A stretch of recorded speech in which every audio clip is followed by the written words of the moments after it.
আমি আমি একজন ঋণ খেলাপি। ও সব আমাকে চাঁদাবাজ বলেও ডাকে, আবার দখলবাজও বলে। আমি 12 তারিখ নির্বাচনে সংসদ সদস্য পদপ্রার্থী। সংসদ সদস্য কেন হবো জানেন?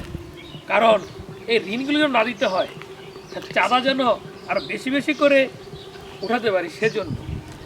আপনারা আমাকে ভোট দিন, আমাকে জয়যুক্ত করুন, তাহলে আরও বেশি বেশি ব্যাংক থেকে ঋণ নিয়ে ওই বিদেশে পাচার করব।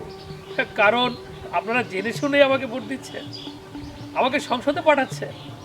আমি কিন্তু একজন দেশপ্রেমিক, তাই দখলবাজি, চাঁদাবাজি আর ঋণ খেলাপি আপনারা যেহেতু জেনে শুনে ভোট দিচ্ছেন, তাহলে আমি জেনে শুনে সব কাজ করব।